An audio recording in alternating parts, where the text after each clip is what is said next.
बोलिए भारत माता की, भारत माता की, वंदे वंदे। आज के इस नए आपराधिक कानूनों पर आयोजित प्रदर्शनी एवं उद्घाटन के कार्यक्रम में मंच पर विराजमान आधुनिक भारत के चाणक्य, हम सभी के मार्गदर्शक, माननीय केंद्रीय गृह एवं सहकारिता मंत्री सम्माननीय अमित शाह जी, एक बार अमित शाह जी भाई साहब का जोरदार तालियों से स्वागत और अभिनंदन करेंगे। आज के इस कार्यक्रम में मुख्य न्यायाधिपति राजस्थान उच्च न्यायालय जस्टिस संजीव प्रकाश शर्मा जी, हमारे पार्टी के प्रदेश अध्यक्ष सम्माननीय मदन राठौड़ जी, उप मुख्यमंत्री श्रीमती दिया कुमारी जी, दूसरे उप मुख्यमंत्री प्रेमचंद बैरवा जी, विधि मंत्री जोगाराम पटेल जी, केंद्रीय गृह सचिव गोविंद मोहन जी, मुख्य सचिव सुधांशु पंत जी, महानिदेशक पुलिस राजीव शर्मा जी, निदेशक राष्ट्रीय अपराध रिकॉर्ड ब्यूरो आलोक रंजन जी, मेरे सामने बैठे सभी अधिकारीगण, सभी हमारे कैबिनेट के साथीगण, सभी इस कार्यक्रम में आए हमारे एडवोकेट्स एवं इस कार्यक्रम से जुड़े सभी हमारे सभी कर्मचारी, अधिकारी, भाई और बहनों, सबसे पहले मैं आप सभी का स्वागत करता हूं, अभिनंदन करता हूं, आप सभी को मैं नमस्कार करता हूं।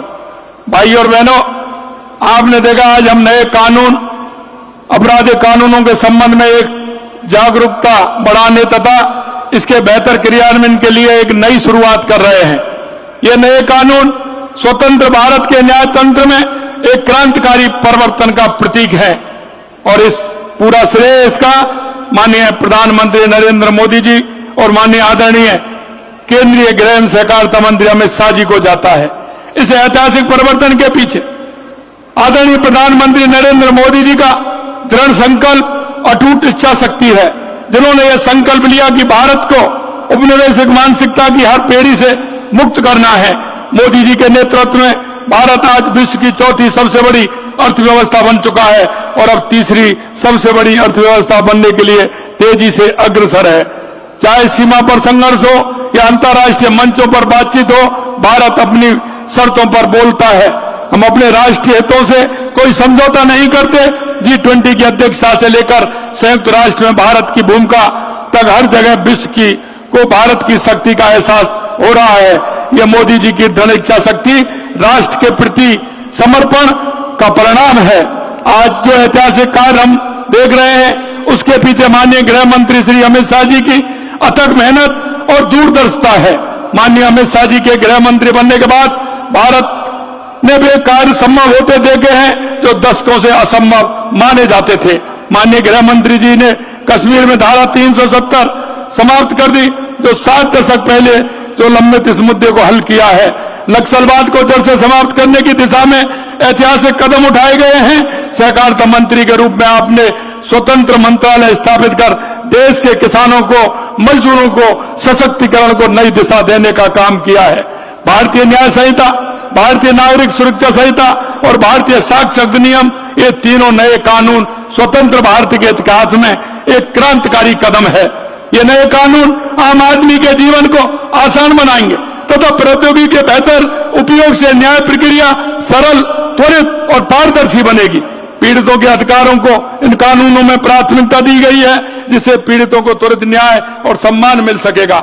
महिला और बच्चों की सुरक्षा के लिए भी इन कानूनों में विशेष प्रावधान किए गए हैं। ये बात भी अत्यंत महत्वपूर्ण है कि ये कानून भारतीय मूल्यों, भारतीय संस्कृति और भारतीय समाज की वास्तविकताओं को ध्यान में रखकर बनाए गए हैं। हमारी सरकार ने नए कानूनों का प्रावधान को रूप में लागू करने के लिए पूर्णतः प्रतिबद्ध है। हमने पुलिस विभाग, न्याय अधिकारियों और प्रशासनिक तंत्र को नए कानून का व्यापक प्रशिक्षण देने की व्यवस्था की है। राज्य के सभी जिलों में जागरूकता अभियान चलाए जा रहे हैं। Anti gangster task force, anti narcotics task force का गठन किया गया है। पिछले 2 वर्षों में हमने राजस्थान की पुलिस व्यवस्था को आधुनिक और सशक्त बनाने के लिए कई क्रांतिकारी कदम उठाए हैं। 22 नए पुलिस थाने बनाए गए हैं। 35 नई पुलिस चौकियां खोलने की स्वीकृति दी जा चुकी है। 65 एंटी और रोमियो स्क्वाड, 3 महिला बटालियन, पद्मिनी कालीबाई, अमृता देवी और महिलाओं और बच्चियों की सुरक्षा के लिए राज्य में 500 काल का पेट्रोलिंग यूनिट बनाई गई है। ये सभी थानों के अपराधियों का आपराधिक रिकॉर्ड कंप्यूटर कर दिया गया है। गिरफ्तार व्यक्तियों, गुमशुदा लोगों की सूची राजस्थान पुलिस वेब पोर्टल पर उपलब्ध कराई जा रही है। क्षेत्रीय विधि विज्ञान प्रयोगशाला FSL को मजबूत किया गया है। प्रदेश में कानून का राज स्थापित करना, अपराधियों पर कड़ा प्रहार करना हमारी सर्वोच्च प्राथमिकता शामिल है। माननीय, मैं आपसे निवेदन करना चाहता हूं, विभिन्न योजनाओं का शिलान्यास एवं लोकार्पण का शुभारंभ आज माननीय हमारे यशस्वी गृह मंत्री और सहकारिता मंत्री जी के माध्यम से होने वाला है। हमने राजस्थान के इन्वेस्टमेंट में प्राप्त निवेशों में 4 लाख करोड़ रुपए के निवेश प्रस्ताव को ग्राउंड ब्रेकिंग हो रही है। इससे पूर्व 3 लाख करोड़ रुपए की ग्राउंड ब्रेकिंग हमारे मार्च महीने में हो गई थी। इसलिए मैं आपसे कहना चाहता हूं कि जिस तरह से राज्य के अंदर निवेश में राज्य के युवाओं को रोजगार के नए अवसर मिल रहे हैं, हमारी सरकार अभी तक 52,000 युवाओं को विभिन्न सरकारी पदों पर नियुक्ति दे चुकी। 1,54,000 की प्रक्रिया प्रकाधीन है।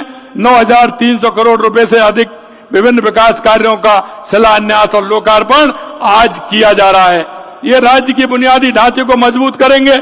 ये भी हर्ष का विषय है कि 47,000 विद्यार्थियों को यूनिफॉर्म के लिए 260 करोड़ रुपए की राशि का हस्तांतरण किया जा रहा है।